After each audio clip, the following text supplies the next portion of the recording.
ഈശോ ഡോറാസിന്റെ ഭവനത്തിൽ യോനായുടെ മരണം. 1945 ഫെബ്രുവരി 15. എസ്തറലോൺ സമതലം വീണ്ടും ഞാൻ കാണുന്നു. പകൽ സമയം, നവംബർ അവസാനത്തിലെ മേഘാവൃതമായ ദിവസം. തലേ രാത്രിയിൽ മഴ പെയ്ത് കാണണം. ഭൂമിക്ക് നനവുണ്ട്, എന്നാൽ ചെളിയില്ല. കാറ്റുണ്ട്, ഈർപ്പമുള്ള കാറ്റ് മഞ്ഞ ഇലകളെയെല്ലാം പറിച്ചുകൊണ്ടു പോകുന്നു. ജലാംശം നിറഞ്ഞിട്ടുള്ള കാറ്റ് അസ്ഥി തുളച്ചു കയറുന്ന വിധമുണ്ട്. മഞ്ഞുകാലം അടുത്തു. വയലുകളിൽ ഉഴവു നടത്തുന്ന ഏതാനും കാലികൾ. അവ വളരെ ബുദ്ധിമുട്ടിയാണ് മണ്ണ് ഇളക്കി മറിക്കുന്നത്. നല്ല ഫലഭൂയിഷ്ടിയുള്ള മണ്ണ്. വിത്തിടലിന് ഭൂമി ഒരുങ്ങുകയാണ്. എനിക്ക് വിഷമം വരുത്തുന്ന കാര്യം ഇതാണ്: ചില സ്ഥലങ്ങളിൽ മനുഷ്യർ തന്നെയാണ് മൃഗങ്ങൾക്ക് പകരം കലപ്പ വലിക്കുന്നത്. അവർ കൈകളും നെഞ്ചുമെല്ലാം പ്രയോഗിച്ച് വളരെ കട്ടിയായി ഈ ജോലി അടിമകളെ പോലെ ചെയ്യുന്നു. നല്ല കൂറ്റന്മാരായ കാളകൾക്ക് പോലും ബുദ്ധിമുട്ടുള്ള ജോലി. ഈശോയെ നോക്കി കാണുന്നു. കരയാൻ തുടങ്ങുന്ന പോലെ ഈശോയുടെ മുഖം ദുഃഖിതമാണ്. അപ്പസ്തോലന്മാർ 11 പേർ മാത്രമേയുള്ളൂ. യൂദാസ് ഇതേവരെ തിരിച്ചു വന്നിട്ടില്ല. ഇടയന്മാരില്ല. അപ്പസ്തോലന്മാർ തമ്മിൽ സംസാരിക്കുന്നു. പത്രോസ് പറയുന്നു, വള്ളം ചെറുതാണ്, ദരിദ്രമാണ്, ബുദ്ധിമുട്ടുള്ളതാണ്. എന്നാൽ ആ പണി ഈ ചുമട്ടുമൃഗങ്ങളുടെ പണിയേക്കാൾ 100 ഇരട്ടി എളുപ്പമാണ്. ഇവർ ഒരുപക്ഷെ ഡോറാസിന്റെ വേലക്കാരായിരിക്കുമോ? തീക്ഷ്ണമതിയായ സൈമൺ മറുപടി പറയുന്നു, ആണെന്ന് തോന്നുന്നില്ല. അയാളുടെ വയലുകൾ ആ ഫലവൃക്ഷത്തോട്ടത്തിനും അപ്പുറത്താണ്. അവ നമുക്ക് കാണാറായിട്ടില്ല. എന്നാൽ പത്രോസ് എപ്പോഴും കാര്യങ്ങൾ അറിയാൻ ആഗ്രഹിക്കുന്ന പത്രോസ് അവർ നടന്നിരുന്ന പ്രധാന റോഡ് വിട്ട് ഒരിടവഴിയിലൂടെ മുന്നോട്ട് പോയി. ഇരുവശവും വയലുകൾ. വളരെ മെലിഞ്ഞ 4 വേലക്കാർ വിയർപ്പിൽ കുളിച്ച് അല്പം ഇടവേളയ്ക്കൊരു സ്ഥലത്തിരിക്കുന്നു. ക്ഷീണം നിമിത്തം അവർ അണക്കുകയാണ്. പത്രോസ് അവരോട് ചോദിക്കുന്നു, നിങ്ങൾ ഡോറാസിന്റെ വേലക്കാരാണോ? അല്ല. എന്നാൽ ഞങ്ങൾ അയാളുടെ ബന്ധുവായ യോഹന്നാന്റെ പണിക്കാരാണ്. നീ ആരാണ്? ഞാൻ യോനാസിന്റെ പുത്രനായ സൈമനാണ്. സീവു മാസത്തിലെ ചന്ദ്രൻ വരെ ഞാൻ ഗലീലിയയിലെ ഒരു മുക്കുവനായിരുന്നു. ഇപ്പോൾ ഞാൻ നസ്രസിലെ ഈശോയുടെ പത്രോസാണ്, സുവിശേഷത്തിലെ മിശിഹായുടെ പത്രോസ്. ഇത് പറയുന്നത് എത്ര ബഹുമതിയും മഹത്വവും നിറഞ്ഞ വിധത്തിലാണ്. റോമിലെ ഉന്നതനായ സീസറിന്റെ ആളാണെന്ന് പറഞ്ഞാൽ എന്ന പോലുള്ള ഭാവം. അതിലും കൂടുതൽ ഈശോയുടേതാണെന്ന് ഏറ്റുപറയുമ്പോൾ പത്രോസിന്റെ നിഷ്കളങ്കമായ മുഖം സന്തോഷത്താൽ പ്രകാശിക്കുന്നു. ഓ മിശിഹായെ, എവിടെയാണവൻ? ഹതഭാഗ്യരായ ആ 4 പേരും ഒരുമിച്ച് ചോദിക്കുന്നു. അവിടെ. ആ കാണുന്ന ആളാണ് പൊക്കമുള്ള സുന്ദരമായ ശിരസുള്ളവൻ, കടും ചുവപ്പ് മേലങ്കി ധരിച്ചിരിക്കുന്നവൻ, ഇപ്പോൾ ഇങ്ങോട്ട് നോക്കുന്നയാൾ, എന്നെ നോക്കി പുഞ്ചിരി തൂവുകയും എന്നെ കാത്തു നിൽക്കുകയും ചെയ്യുന്നവൻ. ഓ, ഞങ്ങൾ അങ്ങോട്ട് ചെന്നാൽ അവൻ ഞങ്ങളെ ദൂരേക്ക് ഓടിച്ചു കളയുമോ? നിങ്ങളെ ഓടിക്കുമോ എന്ന് ചോദിക്കുകയോ? എന്ത്? അവൻ ദുഃഖിതരുടെയും പാവപ്പെട്ടവരുടെയും മർദ്ദിതരുടെയും സ്നേഹിതനാണ്. എനിക്ക് തോന്നുന്നത് നിങ്ങൾ അങ്ങനെയുള്ളവരാണെന്നാണ്. ഓ, തീർച്ചയായും അതെ. എന്നാൽ ഡോറാസിന്റെ വേലക്കാരെ പോലെയല്ല. കുറഞ്ഞത് ഞങ്ങൾക്ക് ആവശ്യമുള്ളിടത്തോളം അപ്പമെങ്കിലും കിട്ടും. ഞങ്ങൾ ജോലി നിർത്തിയാൽ മാത്രമേ അടിക്കുകയുള്ളൂ. എന്നാൽ നിങ്ങൾ ഇന്നു നിന്ന് സംസാരിക്കുന്നത് കണ്ടാൽ അവന്റെ പട്ടികളെ തല്ലുന്നതിനേക്കാൾ കൂടുതലായി അവൻ ഞങ്ങളെ തല്ലും. അർത്ഥം വെച്ച് പത്രോസ് ചൂളമടിക്കുന്നു.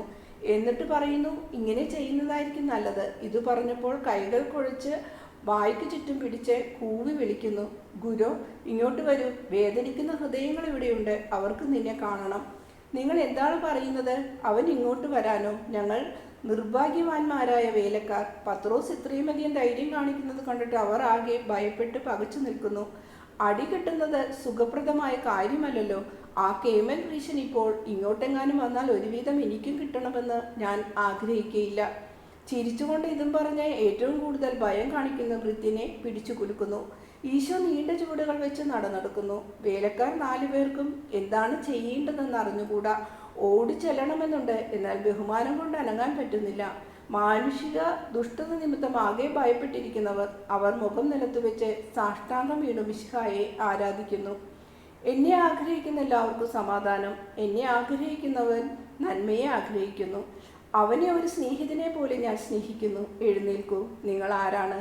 4 പേരും മുഖം നിലത്തു നിന്ന് ഉയർത്തുന്നതേയുള്ളൂ. മുട്ടുകുത്തി നിശബ്ദരായി തന്നെ നിൽക്കുന്നു. പത്രോസ് പറയുന്നു, ഇവർ പ്രീശർ യോഹന്നാന്റെ ജോലിക്കാരാണ്. ഡോറാസിന്റെ ബന്ധുവാണ് യോഹന്നാൻ.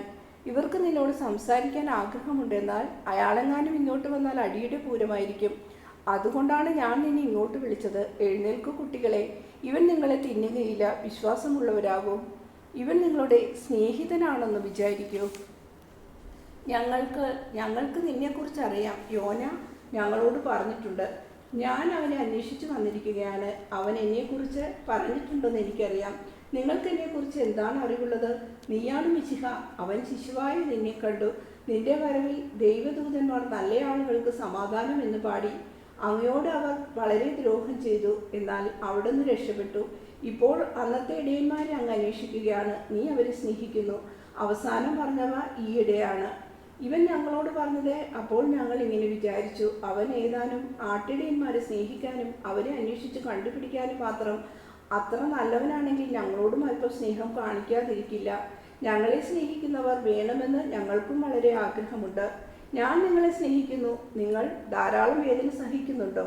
ഓ, എന്നാൽ ഡോറാസിന്റെ വേലക്കാരാണ് കൂടുതൽ സഹിക്കുന്നത്. ഇവിടെ ഞങ്ങൾ സംസാരിക്കുന്നത് യോഹന്നാൻ കണ്ടാൽ, എന്നാൽ ഇന്നയാൾ ഗർഗേസായിലാണ്.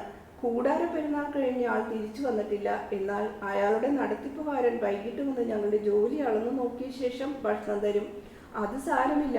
6-ാം മണിക്കൂറിൽ ഭക്ഷണത്തിന് ഞങ്ങൾ സമയമെടുക്കുകയില്ല. ഈ സമയം അങ്ങേ ഞങ്ങൾ പരിചരിക്കും. എടാ, എന്നോടൊന്ന് പറഞ്ഞേ, ആ പണിയായുധം ഉപയോഗിക്കാൻ എനിക്ക് കഴിയുമോ? അത് വളരെ ബുദ്ധിമുട്ടുള്ളതാണോ? പത്രോസ് തിരക്കുന്നു. അല്ല, അതത്ര വിഷമമുള്ളതല്ല. എന്നാൽ കഠിന അധ്വാനമാണ്. ധാരാളം ശക്തി വേണം. അതെനിക്കുണ്ട്. ഒന്ന് കാണിച്ചു തരൂ. ഞാൻ വിജയിച്ചെങ്കിൽ നിങ്ങൾക്ക് സംസാരിക്കാം. ഞാൻ കാളയായിക്കൊള്ളാം. നിങ്ങൾ ജോൺ, ആൻഡ്രൂ, ജെയിംസ്, നിങ്ങൾ വന്ന് ഇത് പഠിക്കൂ. നമുക്ക് മത്സ്യം ഉപേക്ഷിച്ച് മണ്ണിലെ പുഴുക്കളെ പിടിക്കാൻ നോക്കാം. വരൂ. പത്രോസ് കലപ്പയുടെ വിലങ്ങനെയുള്ള തണ്ടിൽ കൈവയ്ക്കുന്നു. നെടുകയുള്ള തുലാത്തിന്റെ ഇരുവശങ്ങളിലുമുള്ള കലപ്പയിൽ രണ്ടുപേർ പിടിച്ചിട്ടുണ്ട്. കൃഷിപ്പണിക്കാർ ചെയ്തതിനെ അനുകരിച്ച് പത്രോസ് അതുപോലെയെല്ലാം ചെയ്യുന്നു. എല്ലാം നന്നായിട്ടുണ്ട് എന്നവർ പത്രോസിന്റെ വേലയെ സ്തുതിച്ചു പറയുകയാണ്. ഉഴവിന്റെ ആശാനാണ് ഞാനിപ്പോൾ. വരൂ ജോൺ, ഇങ്ങോട്ട് വരൂ. ഒരു കാളയും ഒരു മൂരിക്കുട്ടനും ഓരോ കലിപ്പയുടെ കൂടെ. ജെയിംസും എൻ്റെ സഹോദരൻ ആ മിഡാക്കിടാവും മറ്റേതിൻ്റെ കൂടെ. ശരി, ഹീ ഹോ. ഉഴവ് തുടങ്ങി. കലപ്പ 2 സെറ്റും ഒപ്പത്തിനൊപ്പം മുന്നേറുന്നു. മണ്ണു മറിച്ച് വയലിൽ നെടുകെ ചാല് കീറുന്നു. ജീവിതകാലം മുഴുവൻ വയലിൽ പണിയെടുത്തവരെ പോലെയുണ്ട്. നിന്റെ സ്നേഹിതർ എത്ര നല്ലവരാണ്. നീയാണോ അവരെ ഇത്ര നല്ലവരാക്കിയത്? അവരുടെ നന്മയ്ക്ക് ഞാൻ വഴി കാണിച്ചു കൊടുത്തു. നിങ്ങൾ കത്രിക ഉപയോഗിക്കുന്നത് പോലെ നന്മ അവരിൽ നേരത്തെ തന്നെ ഉണ്ടായിരുന്നു. ഇപ്പോൾ അത് പുഷ്പിക്കുന്നു, കാരണം അതിനെ വളർത്തുന്നവൻ കൂടെയുണ്ട്. അവർ എത്ര എളിമയുള്ളവരാണ്.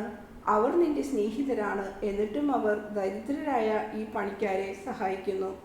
എളിമ, വിനയം, ശാന്തത, സംയമനം, പരമാർത്ഥത, സ്നേഹം, എല്ലാറ്റിലും ഉപരിയായി സ്നേഹം എന്നിവ ആഗ്രഹിക്കുന്നവർക്ക് മാത്രമേ എൻ്റെ കൂടെ ജീവിക്കാൻ പറ്റൂ. കാരണം ദൈവത്തെ സ്നേഹിക്കുന്നവന് ഇത് ഫലമായി എല്ലാ പുണ്യങ്ങളുമുണ്ട്. അവൻ സ്വർഗം നേടുന്നു. ഞങ്ങൾക്കും അത് നേടാൻ കഴിയുമോ? ദേവാലയത്തിൽ പോകാനോ പ്രാർത്ഥിക്കാനോ ഞങ്ങൾക്ക് സമയമില്ല. ഒഴിവുചാലിൽ നിന്ന് തല ഉയർത്താൻ പോലും സമയമില്ല. എന്നോട് പറയൂ, നിങ്ങളോട് ഇത്ര കഠിനമായി വർത്തിക്കുന്നവനോട് നിങ്ങൾക്ക് വിരോധമുണ്ടോ? നിങ്ങളെ ഭൂമിയിൽ ഏറ്റവും താണവരാക്കിയിട്ടിരിക്കുന്നതിനെ കുറിച്ച് ദൈവത്തോട് എതിർപ്പും കുറ്റാരോപണവുമുണ്ടോ? ഒരിക്കലുമില്ല ഗുരു. ഇത് ഞങ്ങളുടെ വിധിയാണ്. എന്നാൽ ക്ഷീണിച്ചു പോകുമ്പോൾ ഞങ്ങളുടെ വൈക്കോൽ കിടക്കയിലേക്ക് വീണുകൊണ്ട് പറയും, എബ്രഹാത്തിന്റെ ദൈവത്തിനറിയാം നമ്മൾ എത്ര ക്ഷീണിച്ച് അവശരായിരിക്കുന്നുവെന്ന്. അതിനാൽ ദൈവം വാഴ്ത്തപ്പെട്ടവനായിരിക്കട്ടെ എന്ന് മാത്രം ഞങ്ങൾ പ്രാർത്ഥിക്കുന്നു. എന്നിട്ട് ഞങ്ങൾ പറയും, ഇന്ന് പാപം ചെയ്യാതെ നമ്മൾക്ക് ജീവിക്കാൻ കഴിഞ്ഞു. ഞങ്ങൾക്ക് വേണമെങ്കിൽ സ്വല്പം വഞ്ചിക്കാം കേട്ടോ. അപ്പത്തിൻ്റെ കൂടെ ഒരു പഴം കൂടെ വേണമെങ്കിൽ തിന്നാൻ കഴിയും. അല്ലെങ്കിൽ പുഴുങ്ങി വയ്ക്കുന്ന സസ്യാഹാരത്തിൽ സ്വല്പം എണ്ണ ഒഴിക്കാൻ കഴിയും.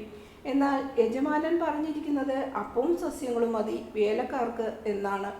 വിളവെടുപ്പ് കാലത്ത് വെള്ളത്തിൽ അല്പം വിനാഗിരിയും ചേർത്ത് കൊടുക്കാം ദാഹശമനത്തിന്, ശക്തി നൽകുന്നതിന് എന്നാണ് നിർദ്ദേശം. ഞങ്ങൾ അങ്ങനെ തന്നെയാണ് കഴിക്കുന്നത്. ഇതിനേക്കാൾ കഷ്ടസ്ഥിതിയാകാമായിരുന്നു. ഞാൻ വളരെ ഗൗരവമായി പറയുന്നു, എബ്രഹാത്തിന്റെ ദൈവം നിങ്ങളെ നോക്കി പുഞ്ചിരി തൂകുന്നു. അതേസമയം ദേവാലയത്തിൽ കപട പ്രാർത്ഥനകൾ നടത്തി തന്നെ അവഹേളിക്കുന്നവരുടെ മേൽ കർശനമായ ഭാവത്തോടെ തിരിയുന്നു. പ്രാർത്ഥിക്കുന്ന പലരും സഹോദര സ്നേഹമില്ലാത്തവരാണ്. ഓ, എന്നാൽ അവർ തങ്ങളെപ്പോലെ തന്നെയുള്ളവരെ സ്നേഹിക്കുന്നു. കുറഞ്ഞപക്ഷം സ്നേഹിക്കുന്നെന്ന് തോന്നിക്കുന്നുണ്ട്. കാരണം പരസ്പരം സമ്മാനങ്ങൾ കൊടുക്കുകയും താണു വണങ്ങുകയും ബഹുമാനിക്കുകയും ചെയ്യുന്നു. ഞങ്ങളോടാണ് അവർക്കൊരു സ്നേഹവുമില്ലാത്തത്. എന്നാൽ ഞങ്ങൾ വേറെ ആളുകളാണല്ലോ, അവരിൽ നിന്ന് വ്യത്യസ്തരുമാണ്. അപ്പോൾ അത് നീതിയാകുന്നു? അല്ല, അത് നീതിയല്ല. എൻ്റെ പിതാവിൻ്റെ രാജ്യങ്ങളിൽ ഇത് നീതിയല്ല. അവിടുത്തെ വിധി വ്യത്യസ്തമായിരിക്കും. സമ്പത്തും ശക്തിയുമുള്ളവരല്ല അവിടെ ബഹുമാനിക്കപ്പെടുക, എപ്പോഴും ദൈവത്തെ സ്നേഹിച്ചവരാണ്. തങ്ങളെക്കാളും മറ്റെല്ലാറ്റിനേക്കാളും ദൈവത്തെ സ്നേഹിച്ചവരാണ് ബഹുമാനിക്കപ്പെടുക. പണം, ജനസ്വാധീനം, സ്ത്രീകൾ, നല്ല ഭക്ഷണം ഇവയേക്കാൾ ദൈവത്തെ സ്നേഹിക്കുന്നവർ. എല്ലാവരെയും, ധനികരെയും ദരിദ്രരെയും, അറിയപ്പെടുന്നവരെയും അറിയപ്പെടാത്തവരെയും, പഠനമുള്ളവരെയും അറിവും സംസ്കാരമില്ലാത്തവരെയും, നല്ലവരെയും ചീത്തയായവരെയും സ്നേഹിക്കുന്നവർ. ചീത്തയാളുകളെയും സ്നേഹിക്കണം. അവരുടെ ദുഷ്ടത നിമിത്തമല്ല അവരെ സ്നേഹിക്കേണ്ടത്, അവർ മാരകമായി മുറിവേൽപ്പിച്ചിരിക്കുന്നവരുടെ തന്നെ ആത്മാക്കളോടുള്ള സഹതാപ നിമിത്തമാണ്. അവരെ സുഖപ്പെടുത്തി വീണ്ടെടുക്കാൻ സ്വർഗീയ പിതാവിനോട് കേണപേക്ഷിച്ചു കൊണ്ടാണ് അവരെ സ്നേഹിക്കേണ്ടത്. താഴെ പറയുന്ന രീതിയിലുള്ള എല്ലാവരും സ്വർഗരാജ്യത്തിൽ അനുഗ്രഹീതരായിരിക്കും. കർത്താവിനെ സത്യത്താലും നീതിയിലാലും ബഹുമാനിച്ചിട്ടുള്ളവർ, മാതാപിതാക്കളെയും ബന്ധുക്കളെയും ബഹുമാനത്തോടെ സ്നേഹിച്ചിട്ടുള്ളവർ, ഒരു തരത്തിലും ഒരിക്കലും മോഷണം നടത്തിയിട്ടില്ലാത്തവർ, അതായത് നീതിയായിട്ടുള്ളത് കൊടുക്കുകയും വാങ്ങിക്കുകയും ചെയ്തിട്ടുള്ളവർ, വേലക്കാരായി ചെയ്യുന്ന ജോലിയിലും ആരുടെയും സൽപ്പേര് നശിപ്പിച്ചിട്ടില്ലാത്തവർ, ആരെയും കൊല ചെയ്തിട്ടില്ലാത്തവർ, കൊല ചെയ്യാൻ ആഗ്രഹിച്ചിട്ടില്ലാത്തവർ, മറ്റുള്ളവരുടെ പ്രവൃത്തികൾ എതിരിടുന്നതിനും നിന്ദ കാണിക്കുന്നതിനും പ്രേരിപ്പിക്കത്തക്ക വിധം ക്രൂരമായിരിക്കുമ്പോഴും അയൽക്കാർക്കെതിരെയും സത്യത്തിനെതിരെയും കള്ളസാക്ഷ്യം പറഞ്ഞിട്ടില്ലാത്തവർ, വ്യഭിചാരമോ മറ്റു ജഡിക പാപങ്ങളോ ചെയ്തിട്ടില്ലാത്തവർ, മറ്റുള്ളവരോട് അസൂയപ്പെടാതെ തങ്ങൾക്കുള്ളത് കൊണ്ട് സംതൃപ്തരായി സമാധാനമായി കഴിയുന്നവർ. സ്വർഗരാജ്യം ഇങ്ങനെയുള്ളവരുടേതാണ്. അവിടെ ഒരു ഭിക്ഷുവിനെ സന്തോഷവാനായ ഒരു രാജാവായിരിക്കാൻ കഴിയും. എന്നാൽ ഭരണാധികാരിയായ ഒരാൾ തൻ്റെ ശക്തിയെല്ലാം നിഷ്പ്രയോജനമായി ഇല്ലായ്മയേക്കാൾ ഹീനമായി കഴിയേണ്ടി വരും. 10 പ്രമാണങ്ങൾക്കെതിരെ പാപം ചെയ്തിട്ടുണ്ടെങ്കിൽ സാത്താൻ്റെ ഇരയായിത്തീരും. കിതപ്പോടു കൂടി ആ 4 പേരും ഈശോയെ ശ്രവിക്കുന്നു. ഈശോയുടെ സമീപം Bartholomew, Matthew, Simon, Philip, Thomas, James, അൽഫേസിൻ്റെ മകൻ യൂദാസ് എന്നിവരുമുണ്ട്. മറ്റുള്ളവർ 4 പേരും ഉഴവു തന്നെ. അവരുടെ എല്ലാം മുഖമാകെ ചുമന്ന് അവർ വിയർക്കുന്നുണ്ടെങ്കിലും സന്തോഷവാന്മാരാണ്. എല്ലാവരെയും സന്തോഷിപ്പിക്കാൻ പത്രോസ് ഒറ്റ ഒരുത്തൻ ധാരാളം മതി. ഓ യോന, അങ്ങയെ പരിശുദ്ധനെന്ന് വിളിച്ചത് എത്ര ശരിയാണ്. അങ്ങയിലെല്ലാം പരിശുദ്ധമാണ്. അങ്ങയുടെ വാക്കുകൾ, നോട്ടം, പുഞ്ചിരി എല്ലാം. ഞങ്ങളുടെ ആത്മാക്കൾക്ക് ഇതുപോലൊരു അനുഭവം ഇതുവരെ ഉണ്ടായിട്ടില്ല. യോനായെ കണ്ടിട്ട് കുറേ നാളായോ? അവന് രോഗമായതിനാൽ പിന്നീട് കണ്ടിട്ടില്ല. രോഗമോ? അതേ ഗുരു, അവനെ കൊണ്ട് ഇനിയും ഒന്നും പറ്റുകയില്ല. നേരത്തെ തന്നെ അവൻ വലിഞ്ഞ് ആണ് ഓരോന്നും ചെയ്തിരുന്നത്. എന്നാൽ ഈ വേനൽക്കാലത്തെ ജോലിയും മുന്തിരിയുടെ വിളവെടുപ്പും കഴിഞ്ഞപ്പോൾ മുതൽ അവന് എഴുന്നേറ്റ് നിൽക്കാൻ പോലും കഴിയുന്നില്ല. എന്നിട്ടും ആ പിശാച് അവനെ കൊണ്ട് ജോലി ചെയ്യിക്കുന്നു. ഓ, എല്ലാവരെയും സ്നേഹിക്കണമെന്നങ്ങ് പറയുന്നു. എന്നാൽ ക്രൂര ചെന്നായ്ക്കളെ സ്നേഹിക്കുക വിഷമമാണ്. ഡോറാസ് ചെന്നായേക്കാൾ കഷ്ടമാണ്. യോന അവനെ സ്നേഹിക്കുന്നു. ശരിയാണ് ഗുരു, ഞാൻ പറയുന്നത് യോന ഒരു വിശുദ്ധനാണെന്നാണ്. കർത്താവായ ദൈവത്തോടുള്ള വിശ്വസ്ത നിമിത്തം രക്തസാക്ഷിത്വം വരിച്ചവരെ പോലെ വിശുദ്ധനാണ് യോന. നീ സത്യം പറഞ്ഞു. നിന്റെ പേരെന്താണ്? മിക്ക. ഇയാളുടെ പേര് സാവൂൾ, അത് ജവഹേൽ, ഇത് എസയ. നിങ്ങളുടെ പേര് ഞാൻ പിതാവിനോട് പറയും. യോനായ്ക്ക് തീരെ സുഖമില്ലെന്നാണോ നിങ്ങൾ പറഞ്ഞത്? അതെ, ജോലി തീർന്നാലുടൻ അവൻ വൈക്കോലിൻ്റെ മുകളിലേക്ക് വീഴുകയാണ്. ഞങ്ങൾ അവനെ കാണുന്നതേയില്ല. ഡോറാസിൻ്റെ മറ്റു വേലക്കാർ ഞങ്ങളോട് പറയുന്നതാണ്. അവനിപ്പോൾ ജോലി ചെയ്യുന്നുണ്ടോ? എഴുന്നേറ്റ് നിൽക്കാൻ പറ്റുമെങ്കിൽ ചെയ്യും. ആ കാണുന്ന ആപ്പിൾ മരത്തോപ്പിന് അപ്പുറത്താണ് അവൻ കഴിയുന്നത്. ഡോറാസിൻ്റെ കൊയ്ത്ത് നന്നായിരുന്നു. ഈ പ്രദേശത്തെല്ലാം പ്രസിദ്ധമായിരുന്നു. കൊയ്ത്ത് വളരെ മെച്ചമെന്ന്. മുന്തിരിക്കുലകളുടെ വലിപ്പവും ഭാരവും നിമിത്തം ചെടികൾക്കെല്ലാം താങ്ങു കൊടുക്കേണ്ടി വന്നു.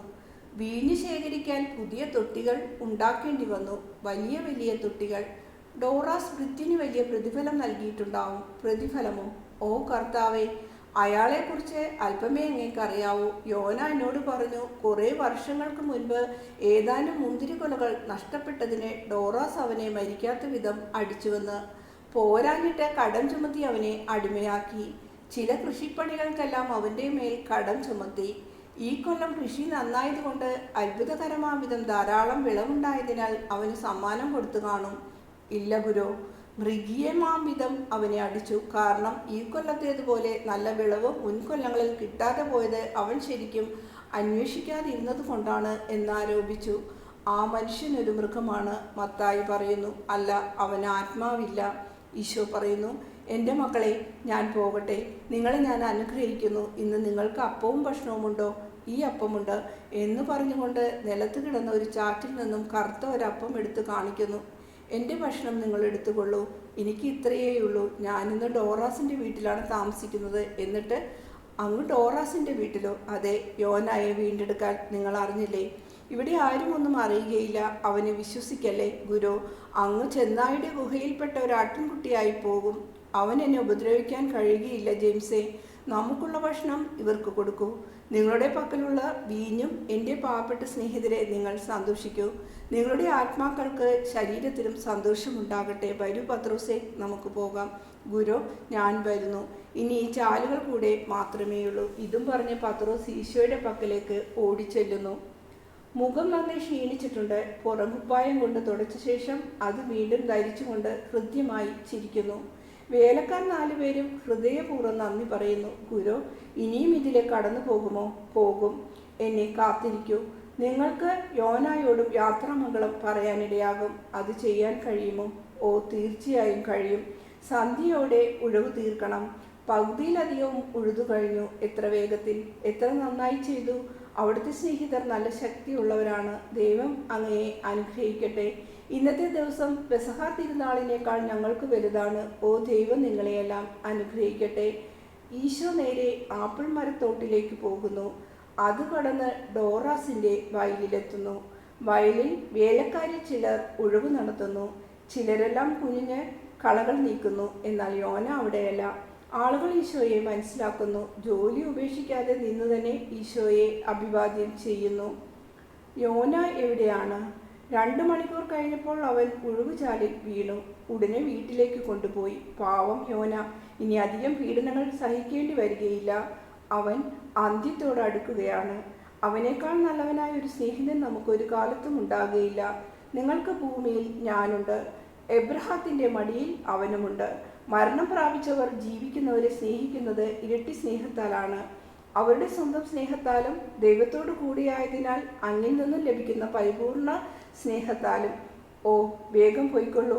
അവൻ്റെ വേദനയിൽ അങ്ങയെ കാണുവാൻ അവന് ഇടവരട്ടെ. ഈശോ അവരെ അനുഗ്രഹിച്ച ശേഷം വേഗം നടക്കുന്നു.